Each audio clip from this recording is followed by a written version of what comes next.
Muy buenas noches a todos, espectadores de Estado de Alarma. Hoy estamos con dos referencias de la derecha en México, con un consultor político como Cristian Camacho, que trabaja para el PRI y para el PAN, los dos principales partidos conservadores. ¿Qué tal se encuentra, Cristian? Bien, muchas gracias, Javier. Muchas gracias por la invitación. ¿Qué tal a todos? Y estamos con un influencer también que es muy conocido en México.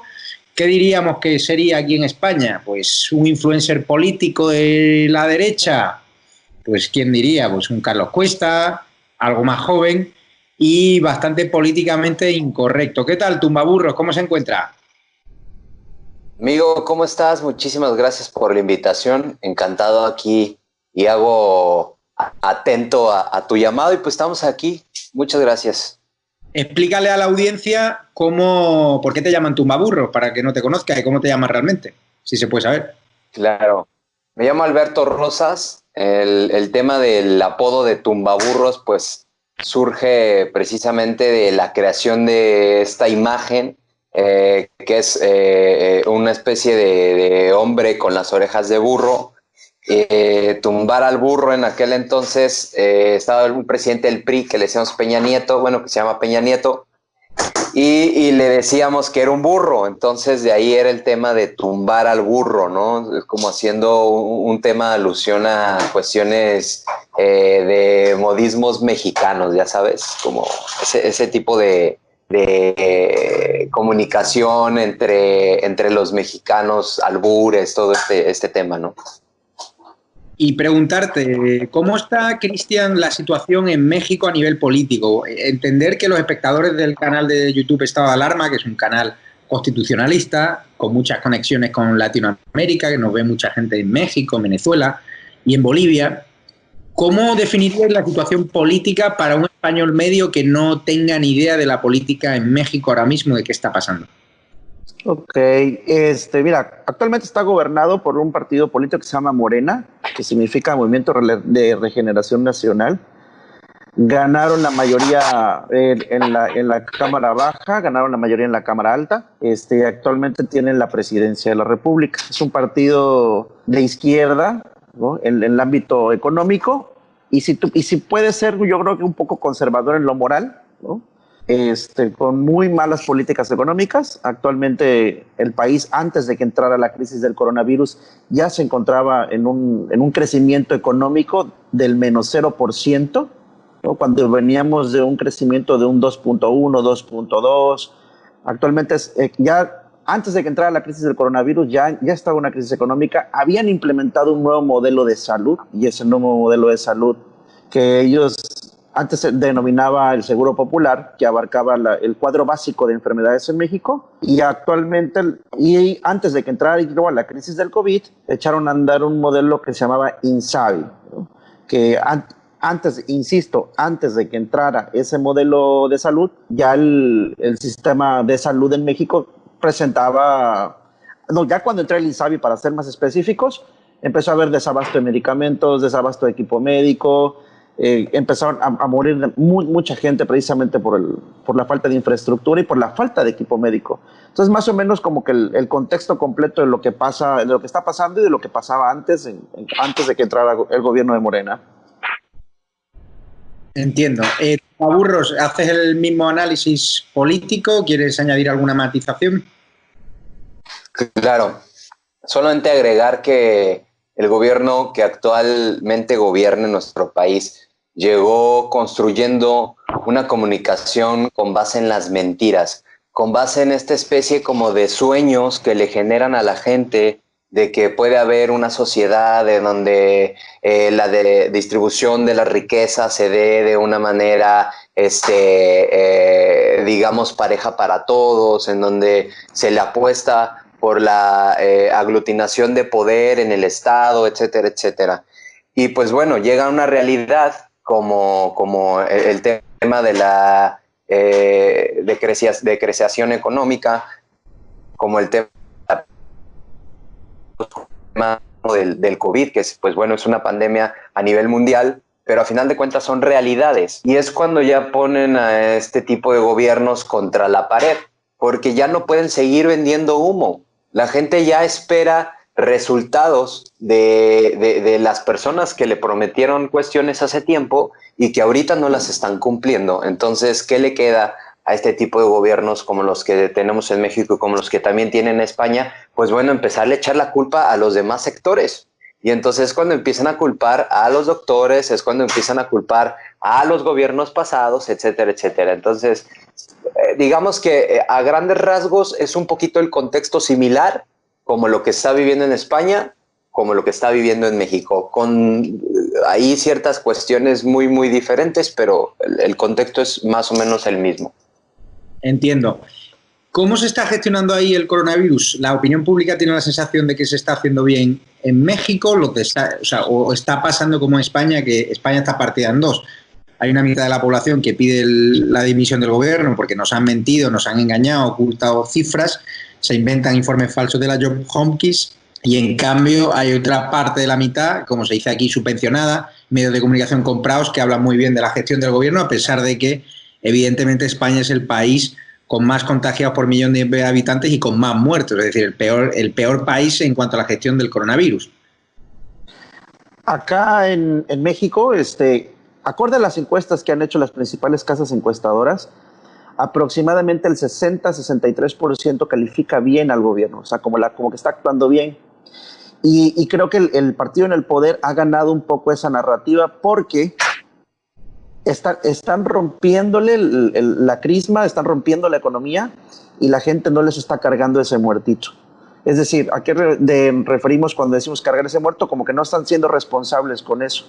Acá, a diferencia de con ustedes en España, aquí el pueblo mexicano o los mexicanos no estamos pidiendo pruebas rápidas. Aquí no hay esa demanda de pruebas rápidas, que la prueba rápida que permite, pues de alguna u otra forma focalizar a los que están infectados y a los que no, y no cerrar toda la economía. Aquí es, eso sí, a diferencia de ustedes, no hay una cuarentena obligatoria, pero sí se están cerrando muchas empresas, muchos comercios, no hay ninguna medida fiscal de incentivo para las empresas, no hay ningún apoyo directo a la gente que se está quedando sin su empleo.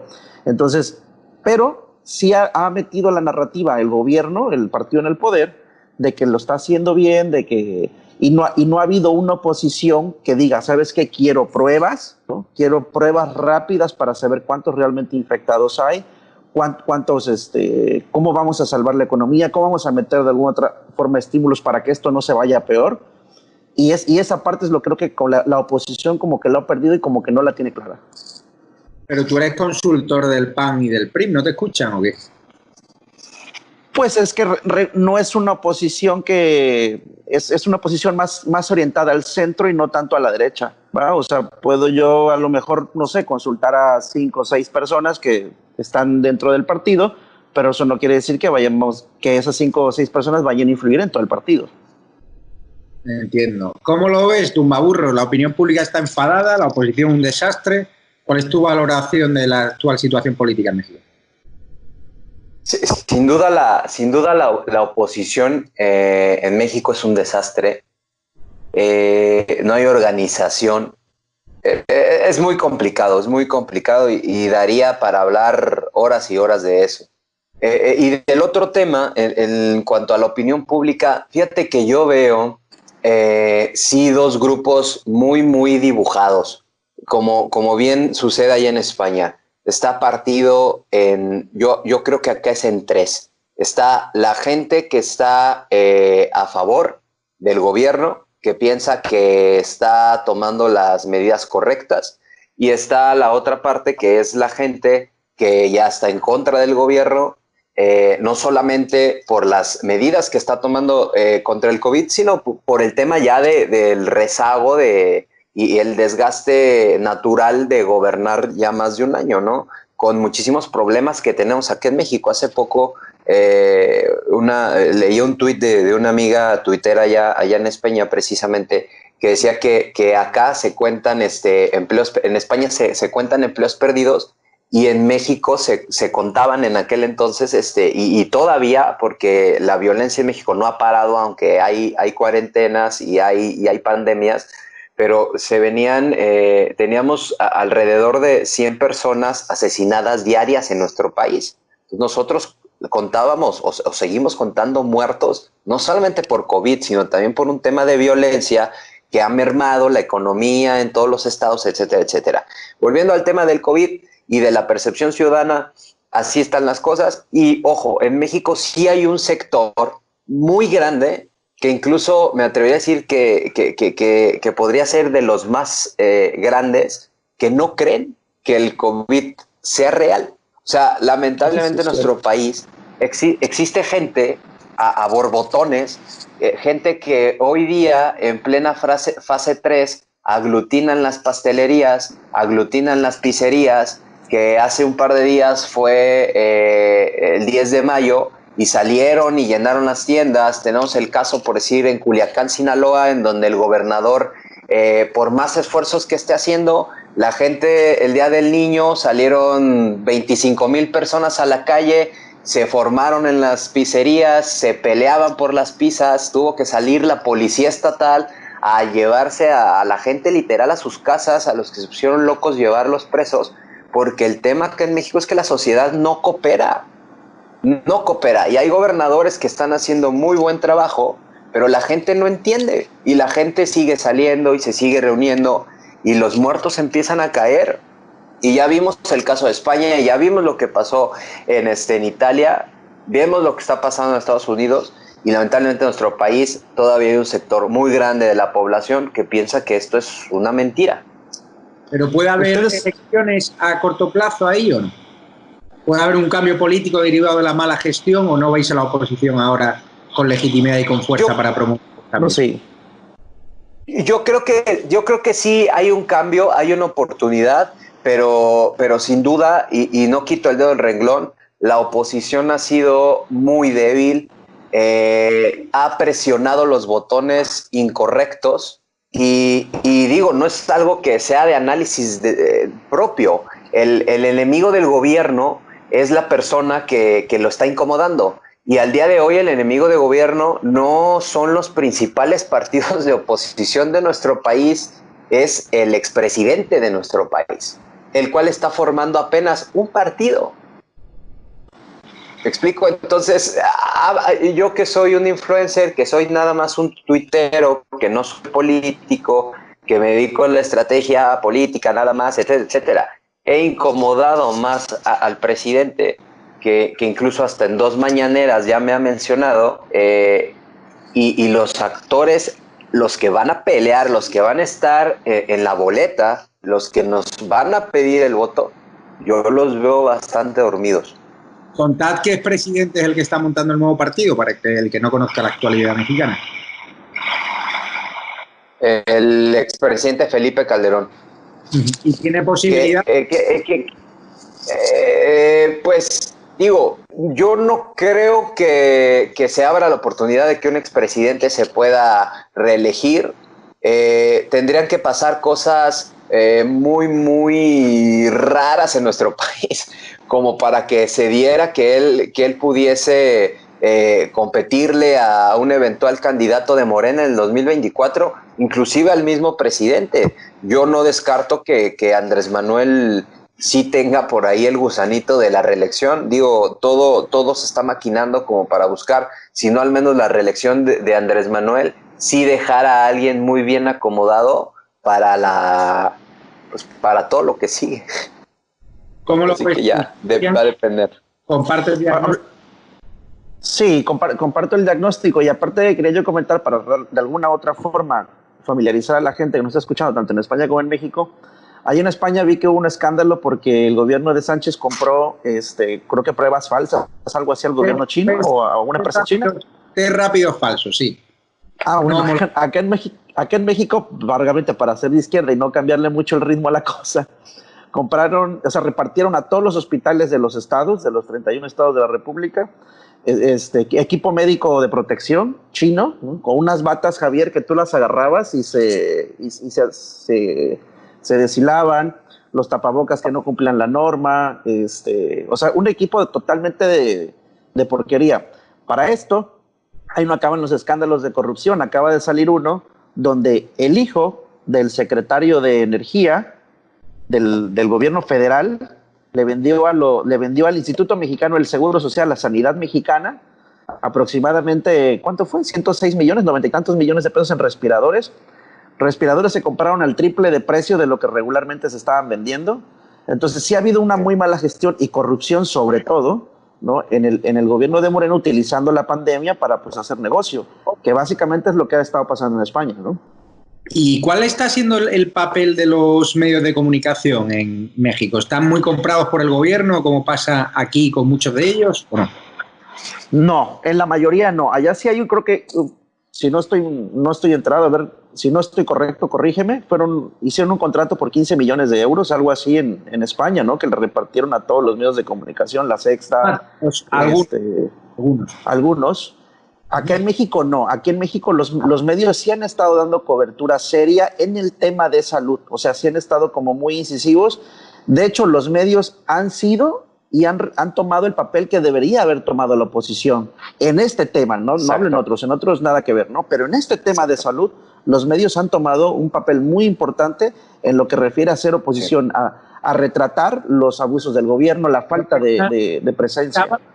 Que el gobierno tenía controlado muchos medios de comunicación y que eran principalmente de izquierdas en México, ¿no? Ideológicamente hacia la rama progresista, en la parte moral. En la parte económica, los medios mexicanos tienden mucho a defender o a promover las ideas del capitalismo y del liberalismo.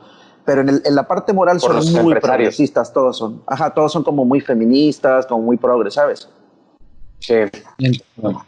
Tú, ¿y a vosotros te están dando minutos de televisión o tenéis que hacer como nosotros de montar canales de YouTube y redes sociales aparte para lanzar vuestros mensajes contra el gobierno? ¿Os dan cobertura en los principales medios de comunicación o no? ¿O hay un silencio?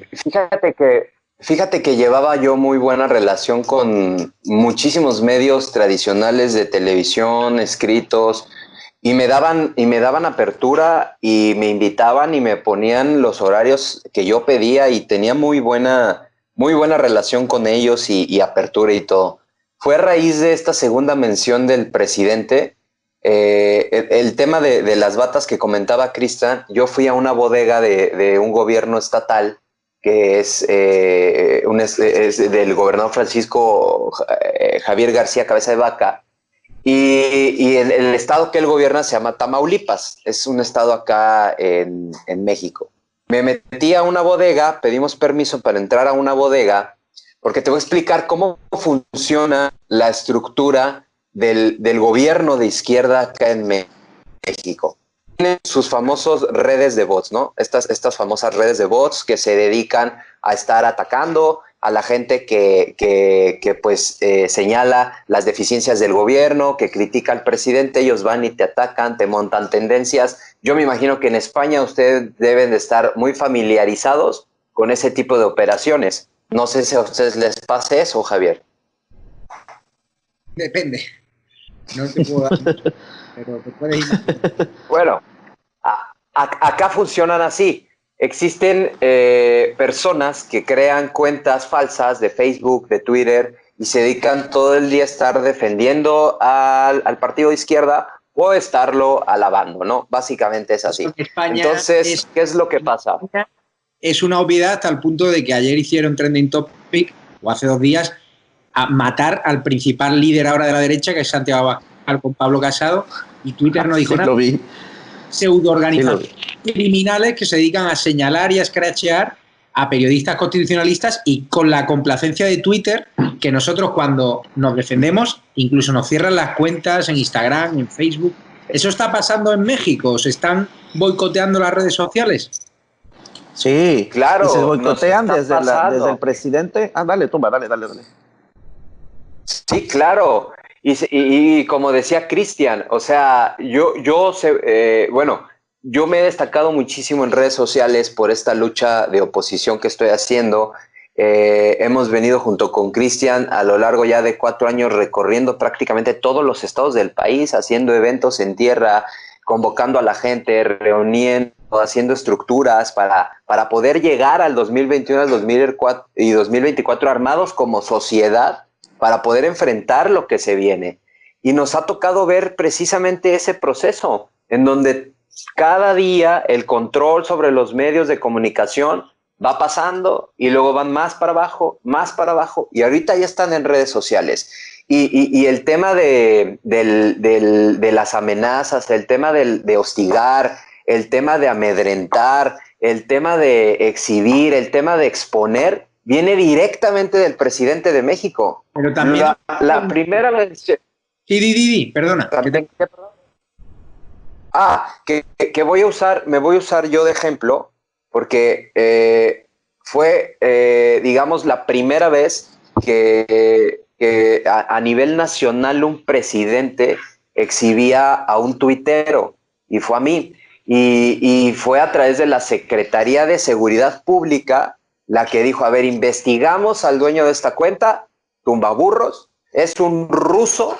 Imagínate, la Secretaría de Seguridad Pública Nacional en conferencia, acá se les dice mañaneras, con el presidente ahí frente a la nación, diciendo, investigamos a este tuitero. Bueno, aquí está pasando.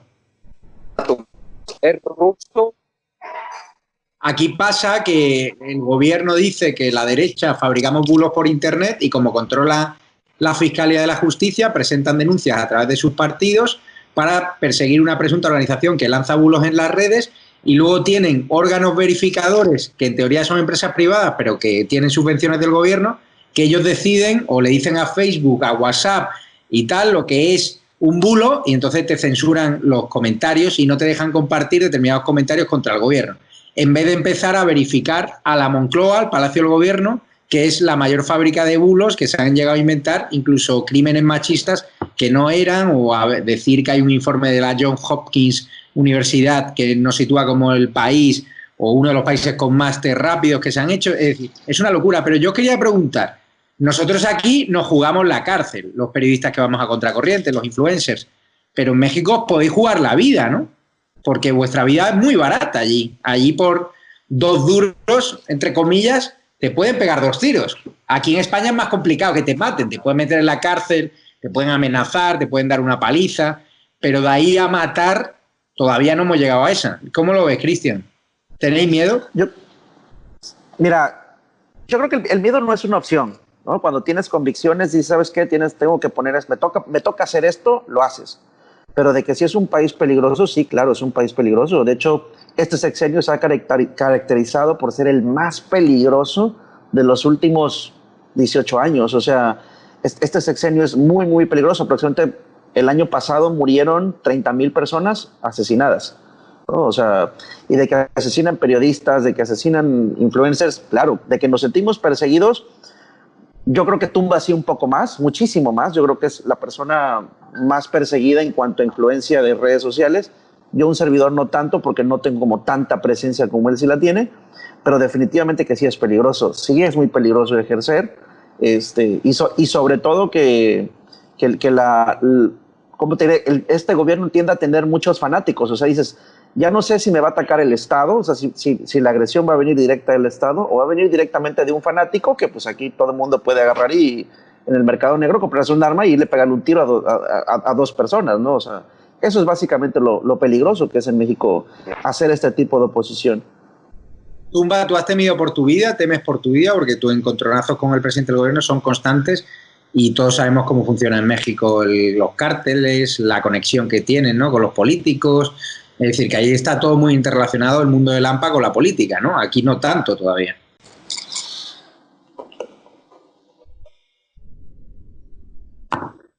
Se ha quedado congelado, creo. Pero mira, duda a raíz de ese... Para ser influencer deberían patrocinarte mejor las empresas. ¿Me escuchas? Madre mía. Sí. ¿Sabes qué pasa? Déjame. Un influencer sin wifi.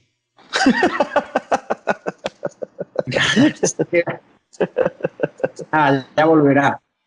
Ahí está. Ahí está.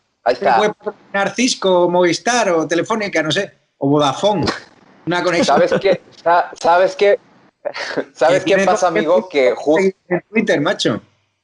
Ya sé, fíjate que justo estoy ahorita recorriendo mi país, estoy recorriendo los 32 estados de mi país evidenciando precisamente el tema del COVID en los hospitales. Te comentaba que me metí a una bodega a hacer las comparaciones de los equipos médicos que está entregando el gobierno federal, que es de Morena, de este partido de izquierda, y los aditamentos médicos que está entregando este gobernador cabeza de vaca en Tamaulipas, y los comparé y hice un video, y esto me hizo acreedor a la segunda mención, donde el presidente se la pasó hablando de lo que hicimos durante 10 minutos, o sea, para que dimensione la gente el tema, o sea, un presidente hablando durante 10 minutos de algo que hizo un tuitero, me explico. Entonces, así de mediocre está nuestro gobierno.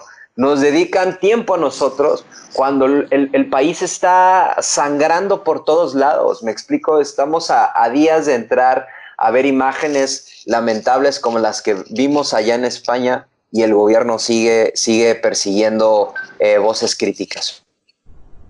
Y, Cristian, entonces, ahora, ¿qué situación, o sea, qué futuro veis ahí a corto plazo? O sea, ¿qué se mueve?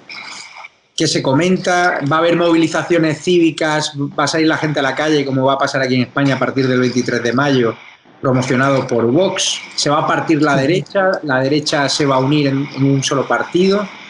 ¿Cómo es ese equilibrio de fuerzas? Mira, aquí es una situación completamente distinta, y para ponerlos en contexto, para poner en contexto tu auditorio. Al día de hoy, el día de ayer, 10 de mayo, nosotros tenemos 35,000 casos confirmados y 19,000 sospechosos. Estamos en la fase 3 de la pandemia, que fue declarada desde el 21 de abril, ¿no? Llevamos aproximadamente ya casi el mes en lo que es la fase 3. Aquí lo que parece, y como todo indica, no va a haber una movilización tal cual, porque la sociedad mexicana, y es lo que te comentaba hace un rato, al ver lo que pasaba en otros países, sí empezó a ser un poco más responsable. Ustedes, el día en marzo, para ser preciso, cuando fue el Día Internacional de la Mujer, todavía hicieron una marcha. El gobierno alentó a la marcha, si no estoy equivocado, alentó una marcha a pesar de que ya existía el riesgo de contagio, ¿no? Entonces, y ya después incluso las autoridades aceptaron que ese día hubo mucho contagio. ¿A qué voy con esto? A que aquí no va a haber como tanto, porque no hay tanto contagio, no hay como tanto, no es tan grave como si fue en España. Los datos están encima de la mesa. Nosotros tenemos una población infinitamente inferior a la vuestra y tenéis... 60 millones son ustedes, ¿no? Sí, te lo digo exactamente, pero vosotros tenéis 3.465 fallecidos. ¿Qué población tenéis exactamente vosotros ahora? 120 millones aproximadamente. Te voy a dar la población actualizada de España ahora mismo, para no errar. Y tenemos 47.100.396 habitantes.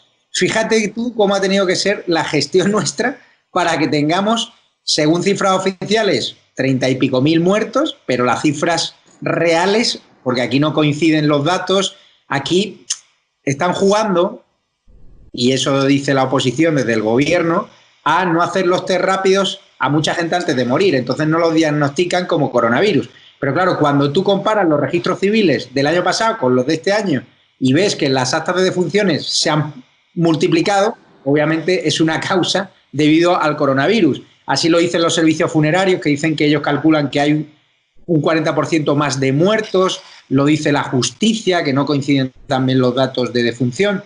Por lo tanto, aquí se están maquillando las estadísticas para seguir bajando esa estadística. ¿Cómo va vuestra relación con Estados Unidos en esta tensión? ¿Estados Unidos ha tomado alguna decisión en relación con México para cortar los contagios o no? No ha cortado las fronteras. En México básicamente gobierna Donald Trump. Afortunadamente para muchos mexicanos, el gobierno estadounidense toma muchas decisiones sobre el gobierno mexicano, y hay una actitud de total subordinación del presidente de México hacia el presidente de Estados Unidos. Sí. Entonces, ¿qué han hecho en Estados Unidos para restringir un poco? Ha sido cerrar, si acaso, limitar la frontera a los pasos esenciales, es decir, no sé, igual la gente que va a trabajar o algo así, En México se acostumbra mucho que los estados del norte van como a cargar gasolina o a hacer el súper o a hacer, o sea, cualquier tipo de compra de cualquier bien a Estados Unidos, y eso sí entiendo por las autoridades estadounidenses que incluso se ha restringido. Entonces, aquí la relación con Estados Unidos al momento va muy bien, ¿eh? O sea, y es por la subordinación del presidente de México hacia el presidente de Estados Unidos. Entiendo. Tumba, ¿cómo...? Os quería preguntar, ¿allí se hizo algún tipo de manifestación feminista o ya con el coronavirus, como ya estaba la amenaza latente, se decidieron cancelar los actos? No, dale, aquí se hicieron, se armó el... Sí, ¿cómo le dicen ustedes? No sé, el follón, o no sé cómo le dicen ustedes. Ahí el movimiento feminista radical está tan fuerte como en España. Hay personas que viven de esos chiringuitos feministas, de organizaciones del gobierno.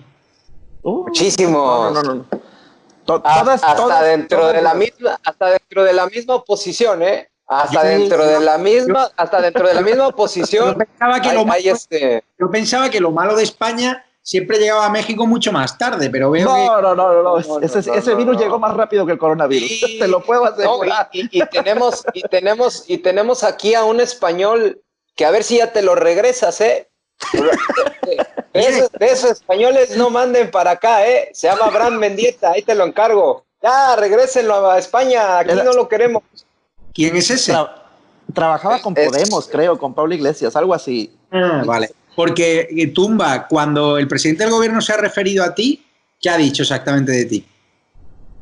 Pues ya sabes, que era un vendido, que como hay una canción muy mexicana con un modismo muy mexicano, que acá, digamos, al más de abajo le dicen el gato, ¿no?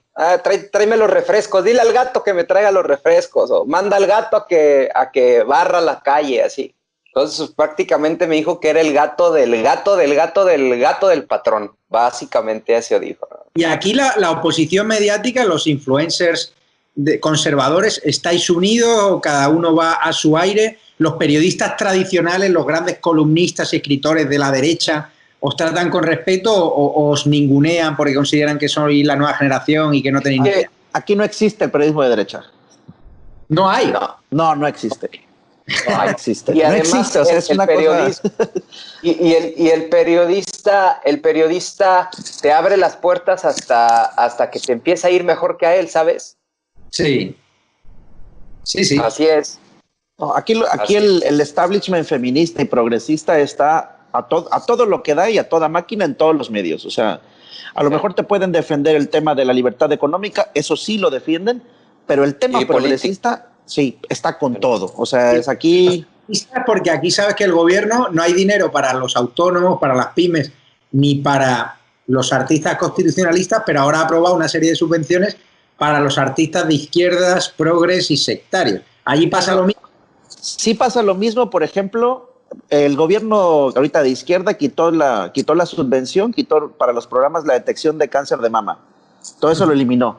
Pero... la creación de direcciones de equidad de género y de igualdad de género y todo lo que tenga que ver con género en las instituciones está a full. O sea, hay más presupuesto para eso. Otro ejemplo también, por decir, en estados como Nuevo León, el recurso para el tema del aborto seguro se está mandando completo. O sea, el billetito para que la abortera siga abortando, ese se estima que va a llegar seguro, ¿eh?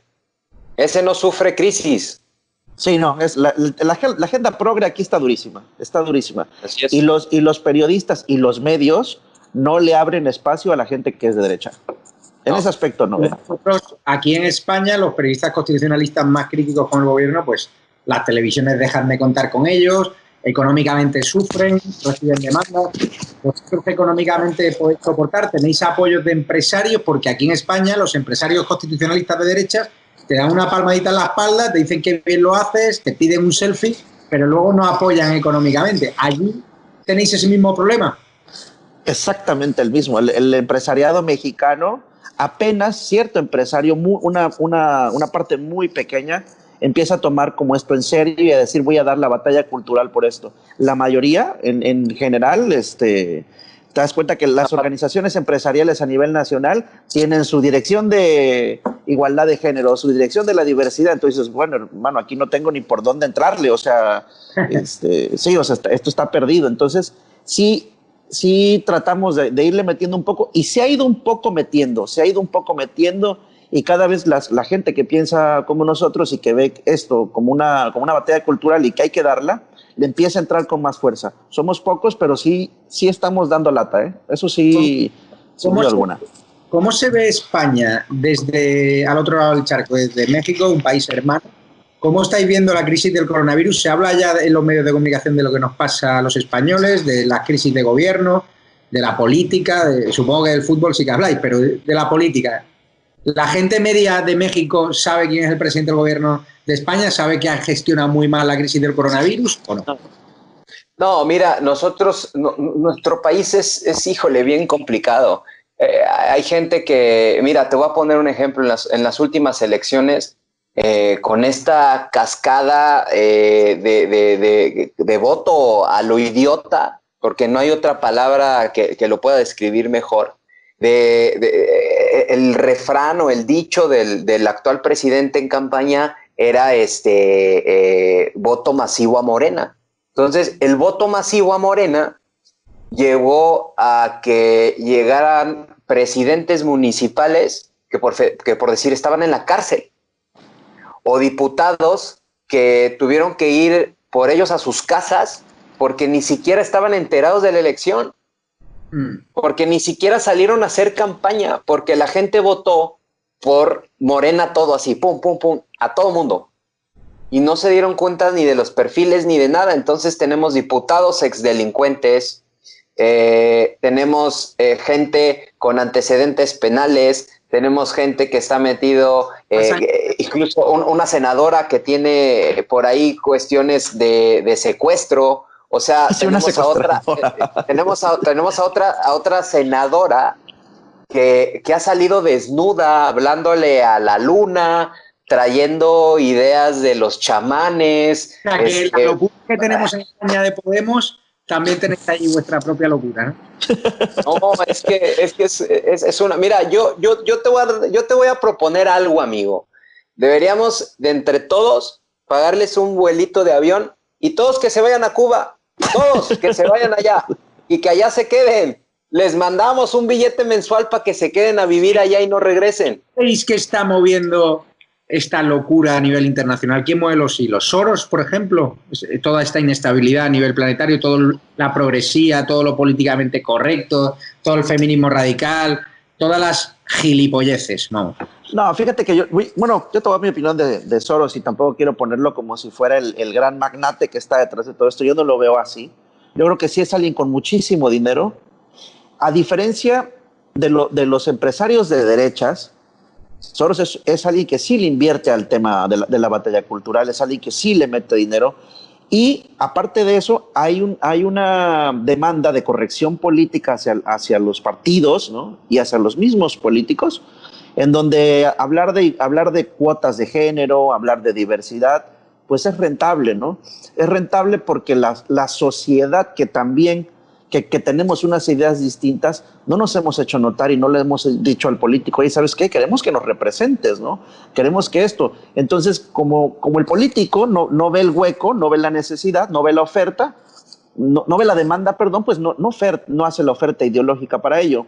Entonces, yo creo que aquí en México sí hace falta empresarios sí, empresarios que le metan a esto, que digan, ¿sabes qué? Yo le voy a invertir a esto porque es mi convicción. O sea, hay muchas cosas que no se están haciendo y que yo creo que se deben hacer, y actualmente definitivamente la oposición está más en el tema de centro-izquierda que más para el centro-derecha. El PAN, por ejemplo, que es el partido realmente de la oposición que hay en México, está más concentrado en aclarar que no es un partido de derecha, a decirle al electorado, ¿sabes qué? No soy un partido de izquierda.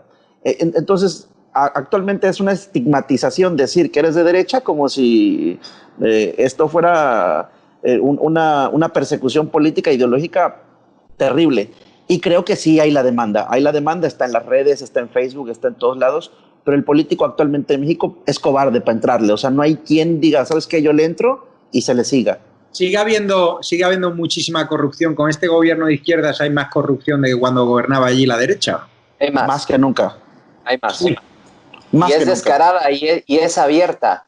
El 70% de las ya ni siquiera licitaciones, el 70% de los contratos que celebra este actual gobierno se dan por adjudicación directa. No hay un límite. No. Entonces te topas con casos como el que sacó hace poco un senador de la República que se llama Julen Rementería, que es de un estado en Veracruz. Querían comprar el kilogramo de chorizo, de longaniza, acá en México, el kilogramo de chorizo, en 16,000 pesos mexicanos. Más o menos como 800 euros. ¿Cuánto? Sí, 800 euros. ¿no? Vaya país de chorizos, ¿no? Por lo que veo. Sí, pero la población no reacciona frente a esos casos de corrupción. ¿La corrupción? No, sí reacciona y sí se mueve, sí le molestan, sí es algo que no le gusta y lo hace notar y se va notando, o sea, sí es algo que se nota. ¿Este gobierno con los cárteles mexicanos de la droga están aplicando mano dura o nada, o dejándola? No, cero. Nada. Cero. O sea, aquí podría irme como hilo de media, pero mira, me gustan mis brazos donde están y mi cabeza donde está, Sí, acá el tema del narcotráfico es...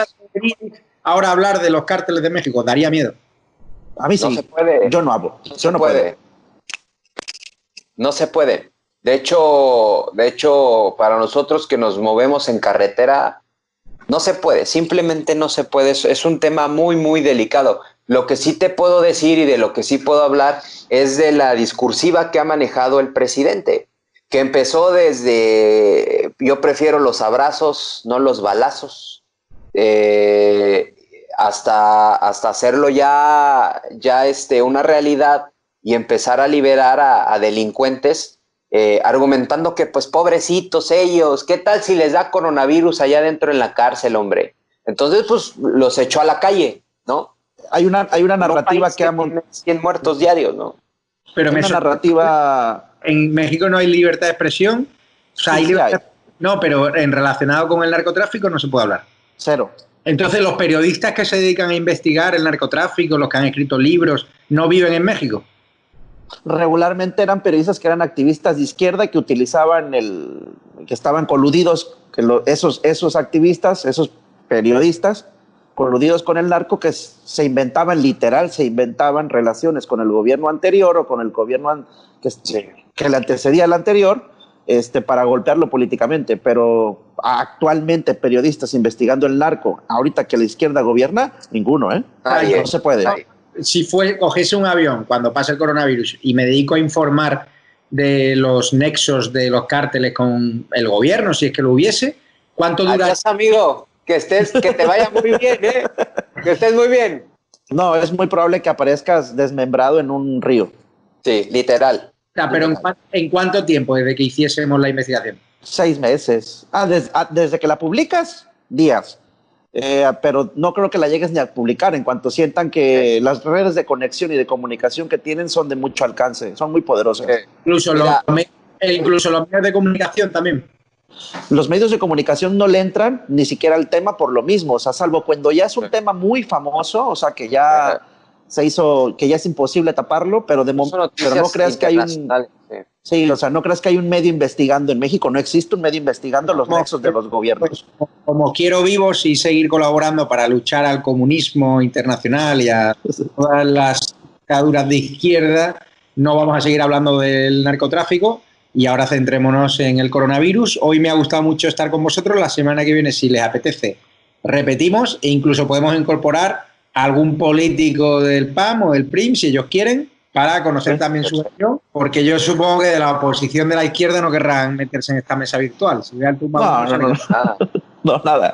No, y encantado, adelante. Me encanta. Pues nada, muchísimas gracias. Un abrazo a todos los espectadores de Estado de Alarma, en especial a los hermanos mexicanos, donde hay muchos españoles. Por cierto, ¿los españoles que conocéis allá están indignados con el gobierno de Pedro Sánchez de España o no? Sí, mucho. O sea, lo mayor es el tema son la corrupción de allá y lo que hay, la mordaza, la libertad de expresión. Más que nada eso. Sí, amigo, yo te voy a decir una cosa y te lo voy a decir muy a la cuarta región, que es la de México. Ahí te va. No hay político de izquierda que no sea un pinche mentiroso, que no sea corrupto, que no sea un pinche corrupto. ¿Puedo decir groserías más fuertes? Sí, claro, por supuesto. Sí. Y que no sea un hijo de puta. Esas tres características las tienen todos los hijos de puta rojos socialistas de este mundo, amigo. Todos. No hay ni uno que no se salve. Por cierto, ¿en la televisión están cubriendo las novedades del coronavirus o están haciendo como aquí en España, que muchas televisiones nos ponen imágenes felices, comedias de broma sobre el coronavirus para que nos olvidemos del drama? ¿Se están ocultando allí los muertos o se está guardando luto nacional y en las cadenas se está rindiendo homenaje? No, las cadenas aquí sí están reportando los muertos y las carencias del sistema de salud. Muy fuerte. Muy fuerte. Los medios de comunicación. Pero los canales gubernamentales, que son muy fuertes, muy extensos, te estoy hablando que por si una transmisión en vivo de una mañanera alcanza a 85,000 personas en viewers. Entonces, ese motor, todo es lindo, todo es bello. Todos los días llegan aviones con material médico, todos los días llegan tapabocas, todos los días parten kits, todos los días, todo es amor y felicidad en los hospitales, todo está en orden. Nuestros gobernantes de Morena están recorriendo el país llevando el amor de nuestro presidente a todos y cada uno de esos enfermos. Así está, esa es la narrativa del gobierno. ¿Ellos tienen televisiones públicas allí o no? Sí. Sí. Sí, claro. Y esos canales así están. Así es. No, y aparte aquí en los medios, Javier, y si quieres para finalizar, no se habla de nada del gobierno chino. O sea, que aquí el gobierno chino es la Madre Teresa de Calcuta que dona tapabocas y eso, o sea, y no para nada te reportan los represores, los corruptos. ¿Os han colado material falso allí también? ¿Se han comprado? Claro. De hecho, el gobierno ha comprado, que es a las bodegas de salud que se metió tumba, ha comprado equipo médico, batas, cubrebocas, que tú les haces así, Javier, y se vienen como hilos. Te voy a mandar el video, amigo, para que lo veas. Terrible, terrible. Pues muchísimas gracias a los dos. Nos vemos la semana que viene. Inauguramos esta conexión, estado de alarma, conexión España-México. Un abrazo fuerte. Cuidaros. Chao.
Como mucho, más allá de algún caso. Le diría que les va la vida. Tenemos un incremento de casos muy significativo. Cada decisión minuto a minuto está siendo la adecuada. No lo puedo explicar. Pueden sentirse protegidos. Esta es la situación que tenemos en la UCI. No conozco el detalle concreto del fármaco. Por referirme a lo que estaba contando. Se tratan de test fiables, homologados. Ya no tiene punto de retorno. La obligación del gobierno es gobernar, y gobernar significa decidir. No dormiría por la noche, junto con el 95% de los ciudadanos de este país, que tampoco se sentirían tranquilos. Dame los telediarios, uno de los 2 telediarios al día.